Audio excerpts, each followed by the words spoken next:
starting. All attendees are in listen-only mode. Good morning, everybody. Thanks for joining us for Managing Life During the Pandemic, which is part one. My name is Heather Dane, and I am the Family Engagement Specialist with the Bureau of Developmental Disability Services. With me is Jennifer Akers from Family Voices Indiana. She's the Family to Family Network Director. And then I also have Carly, and I always mess up her last name. So Carly, you will have to say your last name when it comes time for you. Um, and she is the director of the ARC Advocacy Network.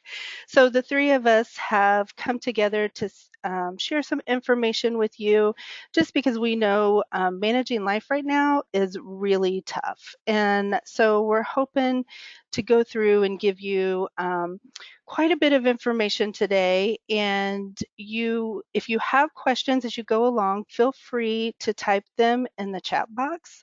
I don't know if we will have time to actually get to the questions and answer them live. If we do have time, we certainly will do that.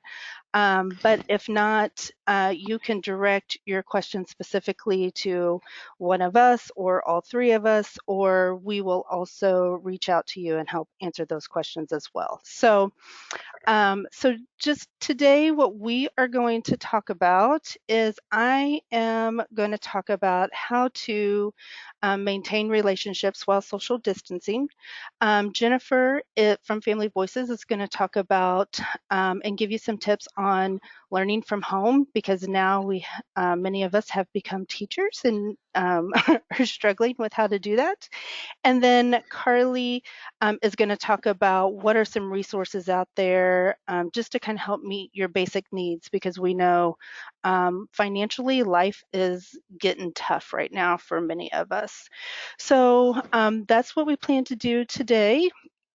So I'm going to go ahead and jump in and start talking about maintaining relationships while social distancing. So social distancing is hard. You know, we all know that. And I think more so than ever with our kids and adults who have disabilities, it becomes even more critical that during this time we figure out some creative ways to maintain those relationships that are so important in our life. So I love this quote by Art Williams. So I put that up there because I think it's very telling for right now. And so I'm not telling you it's going to be easy. I'm telling you it's going to be worth it. So just know we are all in the same boat, and we know that life is not easy and maintaining these relationships is not easy and just getting through the days. But it is going to be worth it at the end.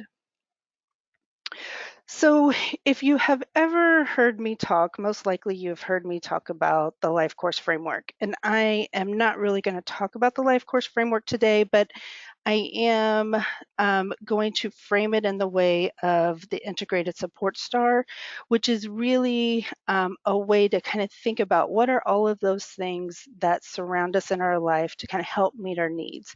So everyone, it doesn't matter if you have a disability or not, or if you're caring for a person with disability, everyone accesses a variety of supports on the daily. So just to live our best life. And so this is no different for people with disabilities. And so you will see I'm going to talk about how to use personal strengths and assets. What are those relationships that are important in your life? What are some ways we can use technology right now? What are some community-based things we could become involved in? And how do we use those eligibility specific programs that we are currently using, but now are having to use it in a different way? So first, I always start off with personal strengths and assets, because when you talk about life course and just when you talk about life in general, I always think it's important that we start off with what is great about us and our family and our kids and the adults that we take care of. So, when we really use the strength-based thinking, we we lift each other up, we build on those skills, and it just becomes kind of easier to get to those outcomes that you want, and it becomes a lot more meaningful, right? No one wants to sit around and talk about what are all the bad things about me. Let's talk about what are our strengths and how do we use those to kind of propel us towards our future. So, when you think about maintaining relationships, I've listed lots of different personal strengths and assets that you as a family, you as a caregiver, or the individual with a disability may have. So, I would venture to guess that everybody on this call has at least 5 of these things. Um, and so, and even that your kids or the adults with disabilities that you take care of, they probably have at least 5 of these things as well. And so I've listed a lot of things in here. Some of them are from what I have put for my own daughter, like feisty. She is very feisty, and but I consider that a strength because it is her feistiness that really kind of gets her through, and her persistence and her need for independence. And so I always say she's a really good self advocate. We just have to figure out how to channel that for good instead of evil. But I also put on here things like, is the individual outgoing or shy? Shy usually kind of has this negative connotation with it. And it really, right now, whether you are nonverbal or you're completely verbal, but you have some receptive language delays, or even expressive language delays, no matter what, everyone communicates. And so it's important that we really think about how does our child or our adult with a disability, how do they communicate, and how do we build upon that to make life a little easier right now? So, so really, my daughter, she has a handful of words and really struggles with communication. And so, we've had to be creative a little bit on how do I help imaginative. That is a great personal strength that I think right now is key. If they are creative or they're really good at be imagining things and they're very playful, there are lots of things they could be doing to kind of maintain those relationships. So it may be that they create a piece of artwork that you send in the mail to someone, or that you do a porch delivery for neighbors. It may be that, my daughter is really into like making jewelry. And we just have kind of very basic kits around the house. So she's been making necklaces for her friends, and then we just drop them off in their mailbox. And so, we're still keeping that social distancing, but we are maintaining those relationships and keeping them going. So think about, what are those things that you as a family or the individual with a disability is really good at, and how do you use those skills to continue to maintain those relationships? The other fun thing, thinking about this is I think we may have some opportunities here to create relationships with neighbors that we've never had before. So, by doing porch deliveries with cards, just saying, hey, we're thinking of you, it may help you to kind of build some of those relationships with neighbors that you just really haven't talked to before, and just, kind of providing that support. So, so there's a lot of things here that you can think about.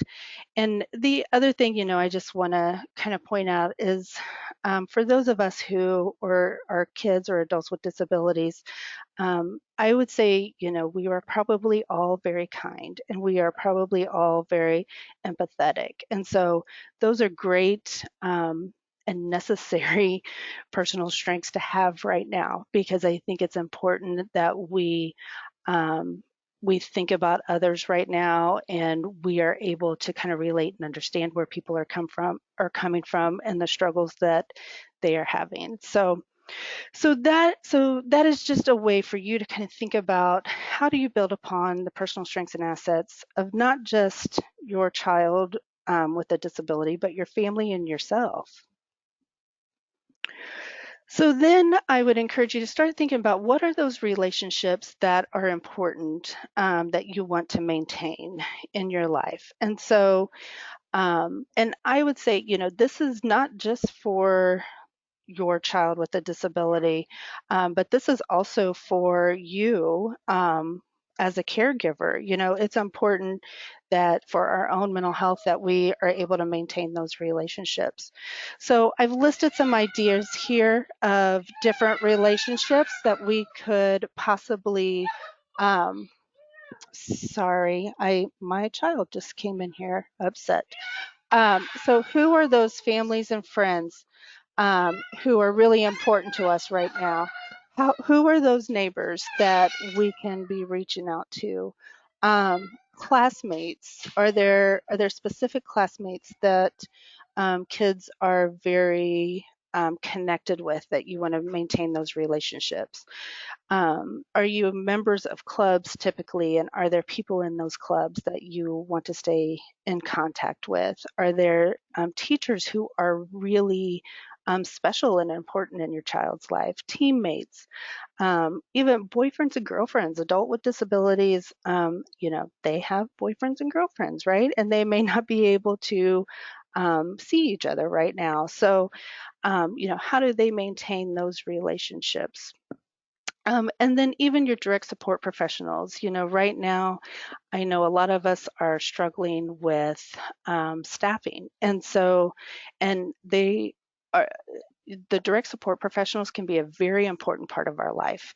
And so think about who are those DSPs that are key that you want to maintain those relationships, even if it means that they're no longer able to work directly with the individual with the disability. Are there ways that you can still maintain contact with them and continue to foster that relationship? So then, obviously, right now, technology is our friend, and it is going to be the way we do a lot of things, and the way we maintain our relationships is going to be key through using technology. So, video chats are widely popular right now. Facebook Messenger has a video option that you can do. There's also a kids messenger that you can sign your child up that's more secure, and then you can monitor that, and they can do some video messaging with their friends. Social media groups, Facebook groups and those kinds of things. There are a lot that have popped up right now to kind of help provide support and ideas um, during the pandemic. Don't forget even just basic phone calls and text messages. Everything doesn't have to be video, but still just picking up the phone and talking, sending text messages. Sometimes for our individuals who have disabilities, doing voice to text is easier than typing in text. Facebook Portal is something we use a lot where you can have kind of group messages with your Facebook friends. And then there's lots of other, things like Zoom, FaceTime, Skype.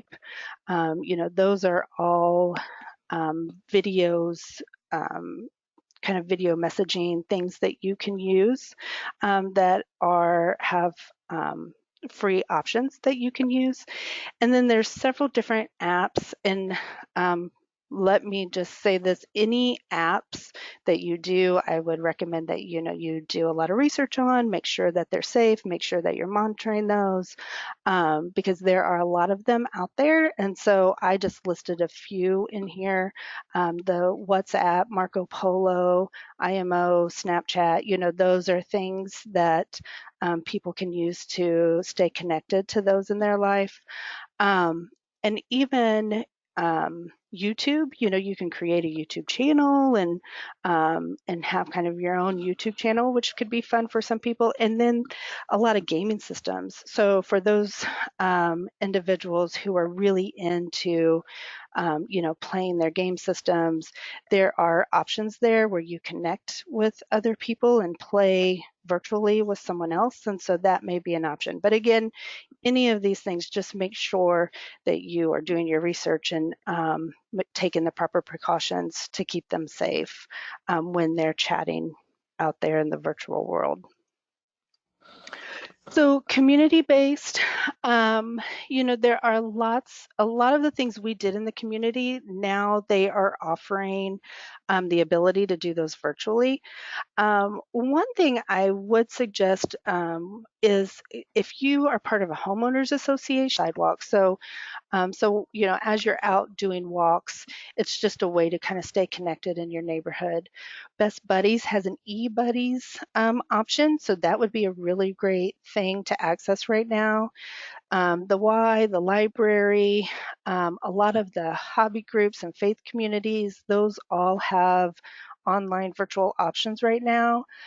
I just noticed Bloomington announced their farmers markets going virtual, which I thought was really cool. And so we'll probably see that pop up a lot more.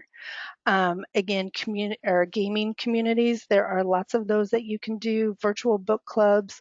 But then don't forget, I put snail mail in here, the United States Post Office. You can still mail things to people, cards and those kinds of things. And then I put Amazon on here because if you're like me, you probably shop a little bit when you're stressed.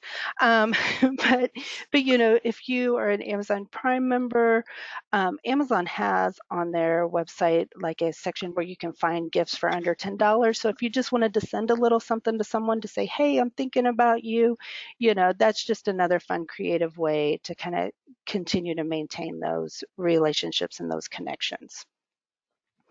So then eligibility specific, there, so you're probably using telehealth for a lot of your therapies, whether that's through the waiver or through private insurance or Medicaid.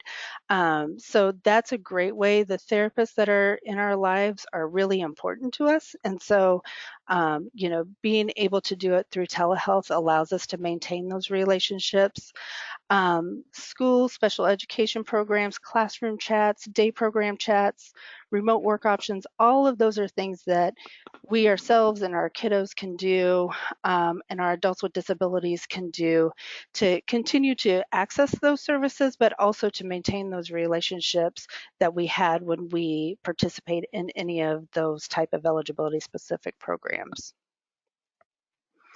So I also just wanted to throw out here some ideas for kind of virtual fun and entertainment with families and friends.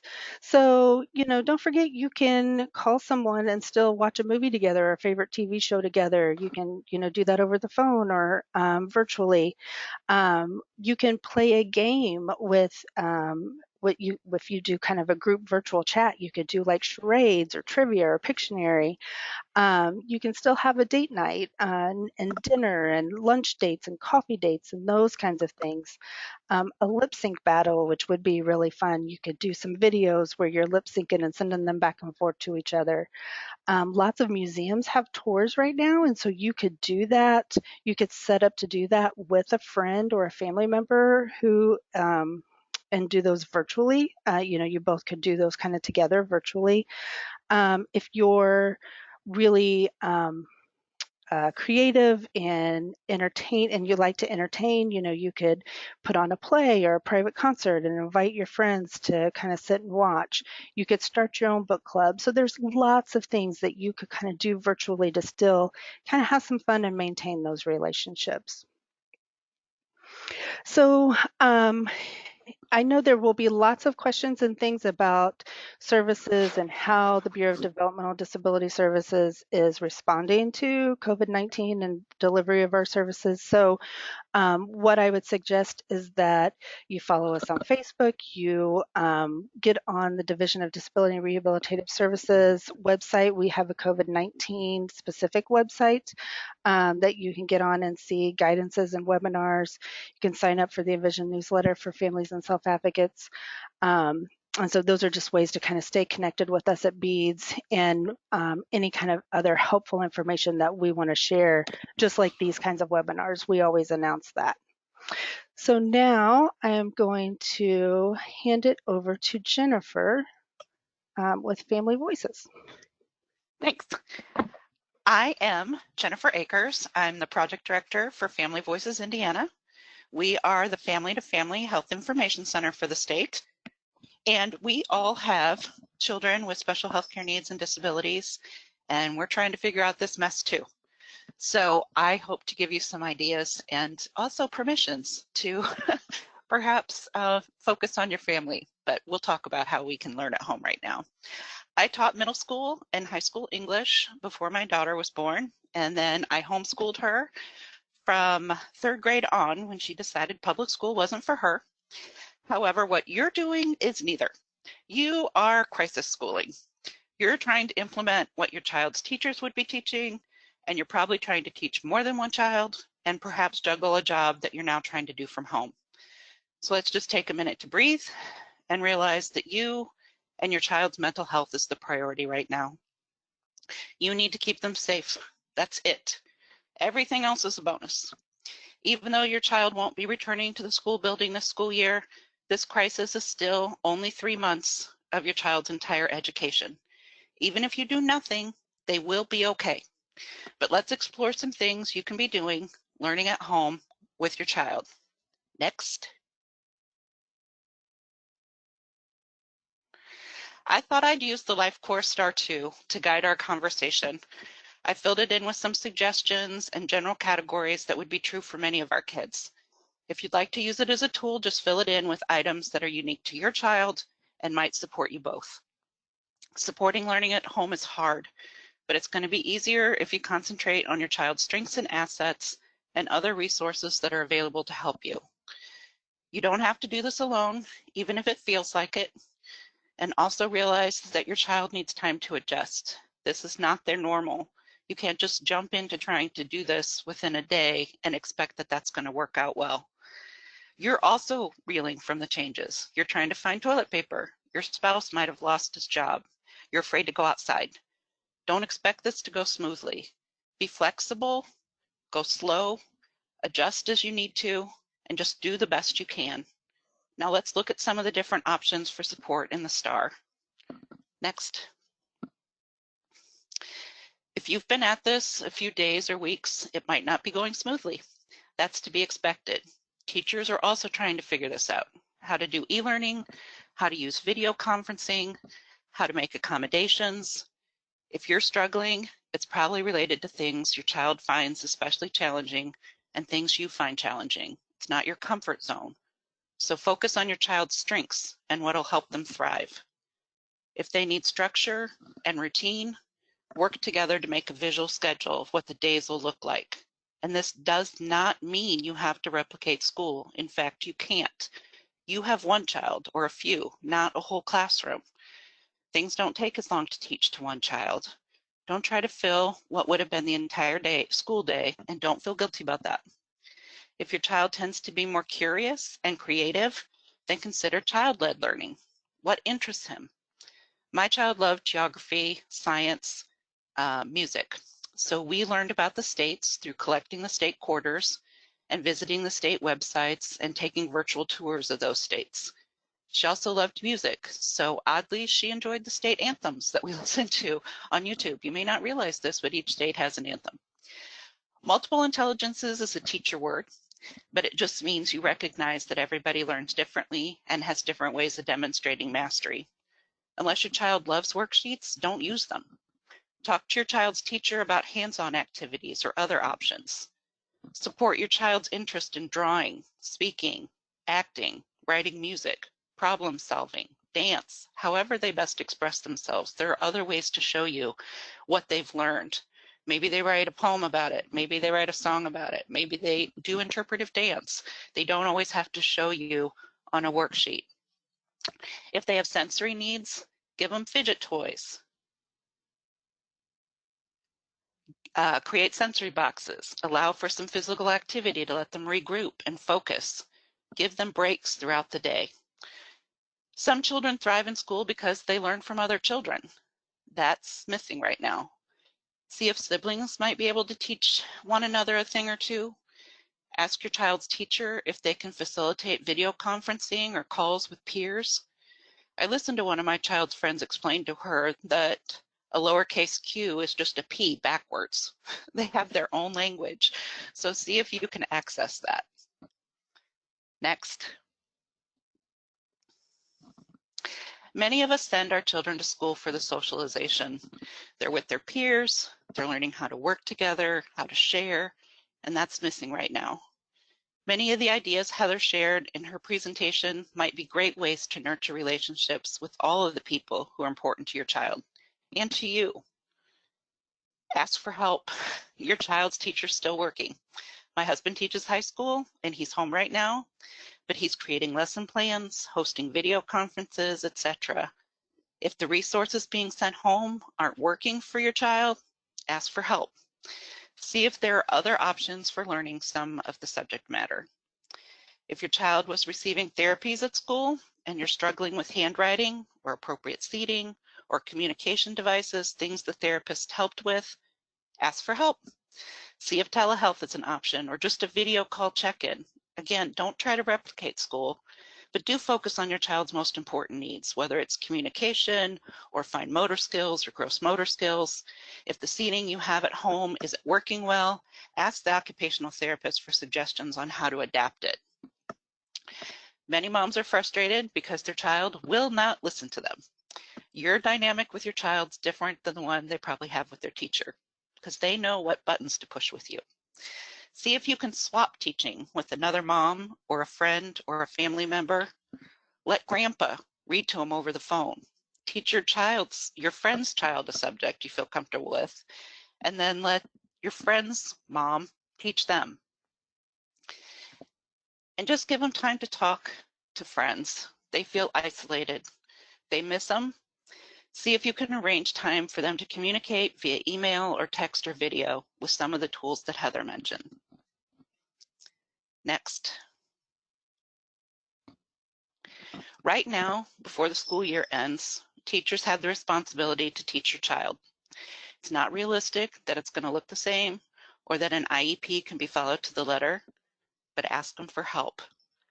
Also, if we're no longer trapped at home this summer, or even if we are, consider extended school year services. If your child regresses during this crisis, document it and talk to the school about providing services during what would be summer break. If you need more guidance around this, talk to InSource, our special education advocacy org for the state, and they can explain it in more detail. If your child has a Medicaid waiver, you might supplement what the school is doing with other services that were part of their routine that they're missing. If music therapy or recreational therapy can be done remotely, talk to your child's providers to see if that's something that would help during this time. Telehealth might be an option for some of their private therapies as well. It's never too early to plan for transition to adulthood. You don't need to wait until age 14. Even if your child isn't using voc rehab, you can be working on the soft skills they need for employment and adulthood. Have them interview you, and you interview them. Practice filling out a job application or creating a resume. Have them shadow you or someone else who's working from home right now to see what team meetings look like, the tasks that you complete each day, and other components of having a job. Next. One of the hardest parts of this crisis is the isolation. When I homeschooled, we participated in co-ops and library programs and park programs and field trips, and most of those opportunities aren't available in person right now. But many have switched to online or virtual options. You can, quote, visit the national parks. You can watch penguins explore an aquarium after hours. You can join YMCA classes for free online. Take advantage of these options. Share the load. Let other people fill part of your child's day. If you don't know where to find them, check out our Hearts and Voices Facebook page, which I'll give you a link to at the end, other Facebook pages and groups. And even if you're not in the Indy area, the Indy with Kids website has switched to an online schedule of events, hour by hour, of things that you might want to join. You can totally sneak academics into all sorts of activities. They don't even know they're learning. Visit an amusement park virtually and learn more about physics. Take a nature walk and learn science. Join a read aloud offered online by a children's book author and learn literacy skills. And nurture your child's spirit. If they enjoy art or music or dance, take time to do that. Let them talk about how they're feeling. Let them know that their feelings are valid, and perhaps you share them too, and tend to their mental health and your own. Next. Never have our tech skills been tested as much as distance learning. Teachers and families alike often have a steep learning curve. InData, if you're not familiar with it, is the state's assistive technology project available to families, and they have items that are available, but they also have tons of online videos where you can learn about assistive technology options for free. And your child's school can access Patents, which is a similar system for teachers. So if you're struggling, ask for help. If you have Alexa or just access to Google, ask her a question each day. What new thing would your child like to learn more about? There are lists and lists and lists of apps and e-learning opportunities available right now. If you can't seem to find them, see if your child's teacher has a list.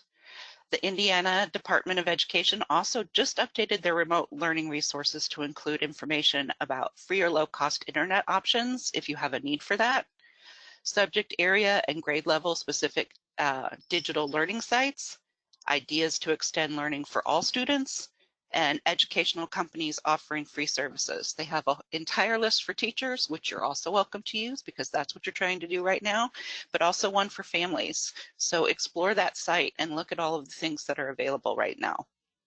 Don't try to do them all, but find some ones that might be a good fit for your child. And don't underestimate the power of board games and online games. They teach cooperation, problem solving, critical thinking, academics, and as an added bonus, your child doesn't even realize he's learning. And this is a perfect time to work on the all-important life skills. Have them help plan or cook dinner, set the table, do the dishes, have them help sort and fold laundry, let them quote buy things in your pantry to work on money skills and budgeting. It's also a good time to work on self-advocacy. Work with your child to help her communicate what works best for learning and other activities. And make a note of that because it might be something you want to feed back to her teacher. Provide opportunities for her to make choices, set goals, and role play difficult situations. Help her learn to communicate her strengths and what helps break down barriers. And right now, we often feel helpless. We feel things are beyond our control. So try to take some of that control back. Perform random acts of kindness. Write letters to nursing homes, sew masks to donate, write thank yous to health workers, put hearts in your windows, connect with humanity, and realize that one day we will see each other in person again. We're all learning from this. Be patient, be forgiving, be kind to yourself and your child, and if you're doing the best you can, that's all you can do. Next. If you need more concrete ideas, I tried to make this kind of generic so it could reach the largest audience possible. But if you need some specific ideas, first talk to your child's teacher and teacher of record and therapist and staff, but also know that you can contact us at Family Voices Indiana. 4 of us actually homeschool our kids. 2 of us are teachers. So we have some background in this and we'd be happy to do the best that we can to help. You know your child best, but we can certainly try and hook you up with some of the things that are available right now. We always work remotely from home, so we are open right now. So you can call us at 844-F2F-INFO or email us at info@fvindiana.org. The second half of that is our website, so we have a lot of information there and it links to all of our social media. I mentioned Hearts and Voices. We actually have the Family Voices page, a page in Spanish, and we're using our Hearts and Voices one right now to really share a lot of these resources that are available in Indiana. Yesterday we shared one about Williams Comfort Air delivering food and prescriptions to people who need it for free, but also a lot of these options for schooling. So feel free to check that out. And I didn't mention this, but Pinterest has tons and tons of ideas, and we have a page there with a lot of boards and a lot of pins with gross motor ideas, fine motor ideas, sensory ideas, learning activities. So if you're trying things and they're not working and you want ideas for new things, feel free to check that out. And just know that we're in this together. We'll do our best to try and help you, and it's going to be okay. I'm done. Well, Heather, I just have to say, first of all, I loved the ideas you had for activities. And Jen, thank you for just reminding people that we don't have to do things the way that we expect them to be done. We can take our time and do things on our schedule. So thank you both for all the information you shared. Good afternoon, everyone. My name is Carly Chertino-Polter, and I am the director of the ARC Advocacy Network, which is part of the ARC of Indiana. Let's be honest, this is a challenging time. We want to make sure our families stay healthy. We're dealing with a lot of stress, and some of us are dealing with financial stress and uncertainty on top of everything else that we weren't expecting. And that's also something that we want to help families and individuals with disabilities with today. So while this is an incredibly stressful time, there are things that can help. And the good news is that there are more and more resources being developed and announced every single day. This information I'm about to give is accurate for today, but as I said, it's changing on a daily basis. But the good news is it's changing for the better. Next slide, please. So we want to share some resources to try to help alleviate some of that financial stress. And one of the ways to do that is through some comprehensive resource assistant pages. Aunt Bertha is a website that gives all sorts of resources, and it's broken down by zip code, so you can find those resources that are local on everything from food and housing to financial and legal assistance. And then there's also 211. They have a website as well as the fact that you can call 211 by literally calling 211. And again, this is a state-funded local resource locator to help people find everything from food to housing to tax assistance when that's necessary, and pretty much everything in between. Now, one of the universal things we're seeing is that so many people are seeking help right now that call wait times are very long. And if you have the ability to go online to find information and seek help or apply for assistance, that may be a better option. Next slide, please. So food assistance is something that a lot of individuals are needing right now. And with so many Hoosiers laid off, it's something families may want to consider. If you can get help with food, it may allow you to shift the money you would have spent on food to other expenses like health insurance premiums, for example. Now, a lot of families were actually receiving food assistance through their school system. Schools would send home backpacks of food for weekends and for school breaks. And a lot of schools are still doing those programs. Not all of them, but a lot.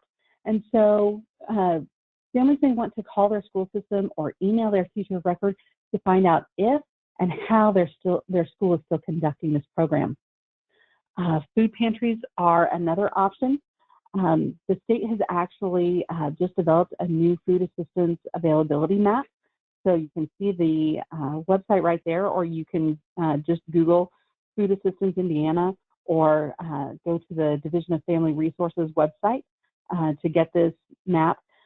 But one of the things to understand is that, especially with food pantries, there are food pantries that are popping open that churches are doing and local community groups are doing, but then there are also some that are needing to close right now because a lot of the individuals who volunteer at food pantries tend to be older adults who are at higher risk of contracting the coronavirus. So a lot of food pantries are having some difficulty making sure that they have the volunteers they need to work.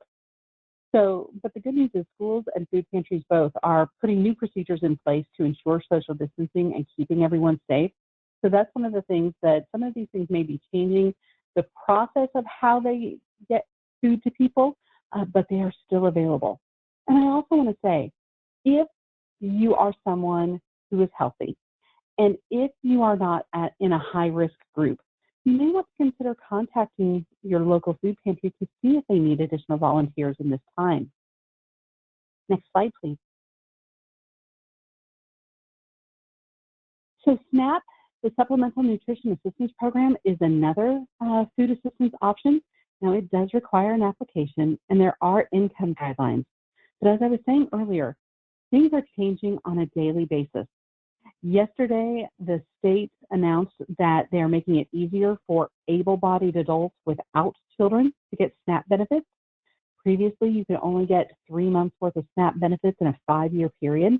That is suspended for right now. And so if an able-bodied adult without children was already on SNAP, their eligibility is going to continue. And if somebody had already used their 3 months in the last 5 years, they can reapply and likely be approved. But also this morning, the state also announced that individuals and families who are on SNAP benefits will begin receiving maximum benefits with starting in April during the pandemic, because they want to make sure that people are actually getting the food they need, and that's not something that they need to worry about. There's a program called Women, Infants, and Children, or WIC. Again, this requires an application and has guidelines, but this is a program available for women who are pregnant, nursing, or are postpartum, and children up to age 5. So it can also offer some additional food assistance. There's a website, namelesscatering.com. What this will do is this will actually deliver pre-made meals directly to individuals. They'll put it on your porch or in front of your door. Now, this is only available in the Indianapolis and Fort Wayne areas, but if you live in those areas, by all means, go on their website and check out to see if that's something else you may be interested in receiving. And of course, contact your case manager or social service agencies or other people to find out what other options are available. Next slide. Getting groceries is also something that some people are having difficulty with. Now, some communities have grocery delivery services, some don't. But some communities have actually developed this service in light of COVID-19 and the stay-home orders and social distancing. Typically, when you're using a grocery delivery service, now they will deliver to your porch or your door and just leave the groceries to avoid any direct interactions. You can also order groceries online.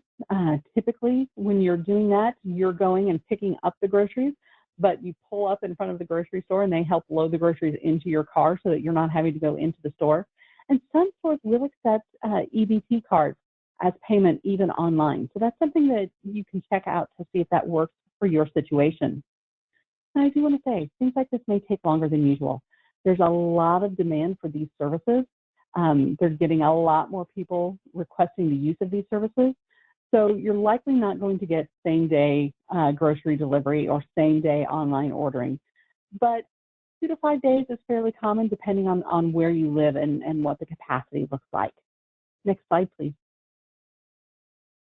One of the biggest pieces of advice I can give is to be patient. You know, things are just taking longer right now because there's just so much demand. And stores are restocking as quickly as possible. It's taking some time, but they are restocking. I'll say get what you need, but please be considerate of others' needs too. Do you need 100 rolls of toilet paper today? Probably not. Would 2 packages suffice? Maybe. So keep that in mind, making sure that other people are able to access what they need too. There are also online recipe sites so that you can put in what ingredients you have on hand in your pantry and come up with meal ideas and recipe ideas so that finally you're using that weird can you bought a year and a half ago and still haven't figured out what to do with it. This will give you some ideas. As Jen was saying, this is also a great opportunity to work on those activities of daily living and those independent living skills, letting your loved one help with meal planning, teaching them how to cook, teaching them how to do the dishes and all sorts of things. Next, please. But a lot of people right now are worried about finances, and that is a legitimate concern.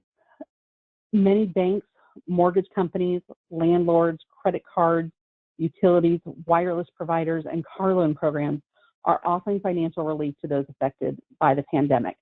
Now, normally I try not to read slides directly, but I wanted to make sure that we hit all of those different agencies and organizations that can be helping with all of this. Some of them are working out payment plans. Some of them are providing 90-day grace periods if you're not able to make your payments. Some of them are suspending late fees. Others are offering financial assistance. And then when it comes to things like utilities and wireless providers, a lot of them are canceling disconnections during the pandemic. A lot of banks, mortgage companies are suspending foreclosures right now. A lot of landlords are suspending evictions. So talk with your creditors and look at your specific company's policies online, because they all have, little banners at the top of their websites for, with a button, if you are affected by COVID-19, click here. That way you can find out what their specific programs are and the rules and regulations they have in place. Next slide, please. There are also a lot of relief funds that people are developing. A lot of social service agencies are offering relief funds either directly to individuals or to some of their community partners. So United Way, for example, is partnering with a lot of other community organizations to provide some financial relief. Salvation Army is an option. There's even something called the Rental Relief Foundation, which is there to help people pay their rent, and far more than that. But what's interesting is employers are also creating relief programs for their employees. So Goodwill has announced an economic relief program for their employees. A lot of restaurant owners have come together and developed the Restaurant Employee Relief Fund for their employees that they've had to lay off. The Pentagon, through their federal credit union, has developed a relief fund. There are also a lot of resources that have been developed specifically for active duty service members and veterans, whether through the Army, Navy, Marines, Air Force, or also through one of the National Guard programs. So certainly, if you fall into that category, check it out. Musicians have even come together and developed a musicians relief fund for professional musicians. So there are a lot of employer-based programs that you may not even be thinking about that are out there to help. Next, please. So earlier this week, the Federal Communications Commission announced the Keep America Connected program. This is a project that the FCC spearheaded, working with communication companies like phone companies and wireless providers and internet service providers to increase Wi-Fi hotspots, to increase telephone and broadband services for the next 60 days. And it had a lot of other rule changes along with it, but those are some of the highlights. When it comes to those wireless companies, many of them are lifting data limits to help people stay connected, and they're delaying service disconnections if you haven't been able to pay your bill.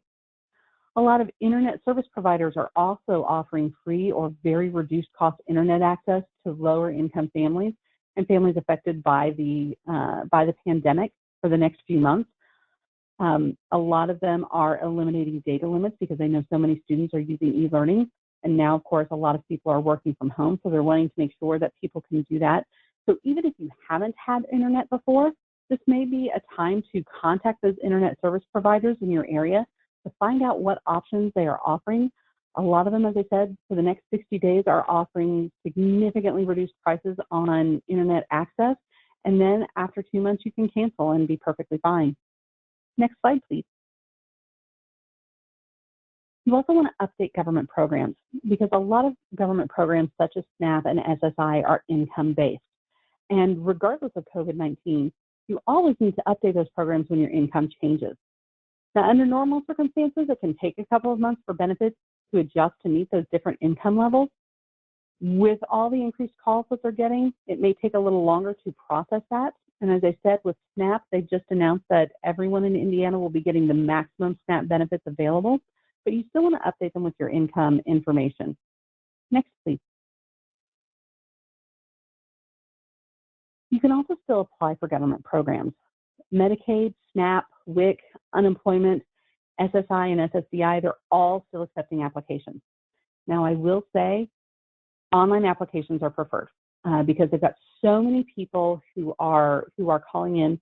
The wait times can literally be 2 hours or more. So if you have the ability to apply online, that's the preferred method. And a lot of the local offices that would offer that face-to-face interaction are closed right now. But just because those offices are closed doesn't mean that they're not working, because the individuals are working from home. They are still processing applications. And many of these applications go based on the application date, when they actually received a person's application. So by all means, feel free to go ahead and apply for those right now. And again, it may take a little bit longer. Next slide, please. So a lot of people right now are losing their jobs, but at the same time, there are also a lot of companies who are desperately looking for workers. So grocery stores, distribution centers, manufacturers, and manufacturers who may be transitioning from what they normally manufacture to manufacturing medical supplies, they're all looking for workers right now. The state of Indiana has also developed a new site called Hoosiers Serving Hoosiers. And this is providing the opportunity for people to have employment opportunities to help with either childcare, working with development individuals with disabilities, or working with older adults and being direct support professionals. If that's something you're interested in, those are jobs that are in desperate need right now, and that's something you can consider. With unemployment benefits, it may take longer than usual because so many people are being laid off right now. Also, with the most recent federal stimulus package, it added new benefits and increased unemployment benefits that included people who weren't typically eligible for unemployment benefits, like independent contractors and freelancers and self-employed individuals. Because of those changes, the state of Indiana is actually having to change its computer system for processing unemployment claims. So they're working on that right now. It may take a little bit longer to access those unemployment benefits, but go ahead and apply. And again, if you have the ability to do that online, that makes things a lot easier. As of right now, Department of Workforce Development does not have a way to take unemployment applications over the phone, but they are working on that as an option as well. But of course, still connect with the Department of Workforce Development to help you find a new job. And of course, you can still apply for vocational rehabilitation services as well. Next slide, please. We're getting a lot of calls from families with questions about the federal stimulus package.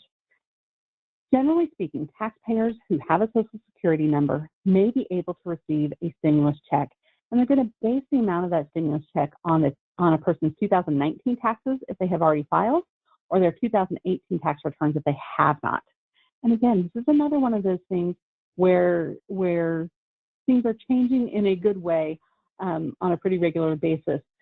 Because now, one of the things that the Treasury announced yesterday was that those individuals who are extremely low income and don't normally file a tax return, they will no longer be required to file a tax return. The Department of the Treasury is working directly with Social Security to make sure that those individuals are able to get those stimulus checks if they qualify for them. So who qualifies? Well, individuals who have an adjusted gross income of $75,000 or less will receive a $1,200 check. If they have an adjusted gross income between $75,000 and $99,000, they'll receive a check, but it'll be reduced based on income. And then an individual who has an adjusted gross income of $99,000 or more, they're not going to get a stimulus check. Next slide. Couples, it's a little bit different. Well, in reality, they just multiplied everything by 2. So couples with an adjusted gross income of $150,000 or less will receive $2,400. If they have an adjusted gross income between $150,000 and $198,000, they'll receive a reduced check based on income. And if they have an adjusted gross income of more than $198,000, they will not receive a stimulus check. We're also getting a lot of questions about that child benefit. Families will receive $500 for children 16 and younger. Next slide, please. So there are questions about what about those adults who are on SSI or SSDI, and what about those adults who are under guardianship? Well, first of all, adults may be able to receive the stimulus checks either as an individual or if they are a married couple, the married couple check. The big exclusion there is if they are counted as a dependent on someone else's taxes, they are not eligible for a stimulus check. So if you have an adult child and you are counting them on your taxes as a dependent, your loved one is not going to get a stimulus check on their own. If they are over 16, they do not qualify for that child benefit either, because we've been getting a lot of questions about that. Now, as I say this information is accurate as of today. Congress may very well consider other stimulus packages in the future, which may or may not address things. Typically speaking, when they're trying to do something else, They're trying to improve what they have already done. They're not going to take away something that they've already given. Next, please.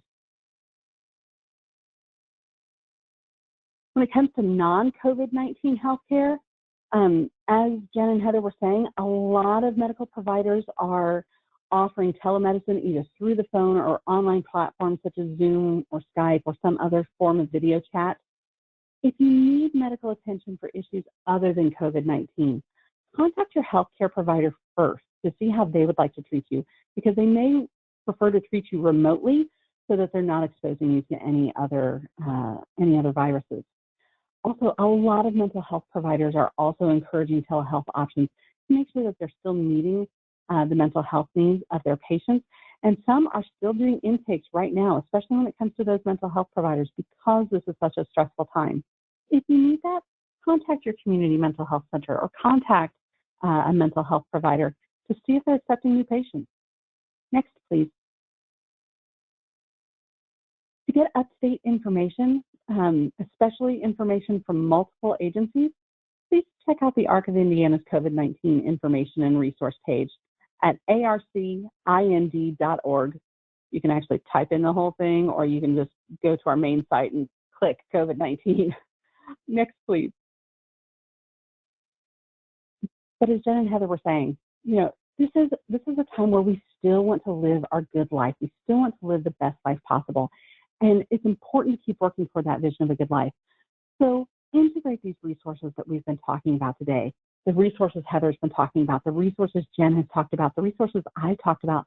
Integrate that into your vision of a good life and keep carrying on. Next, please. And if you have questions, we're here to help.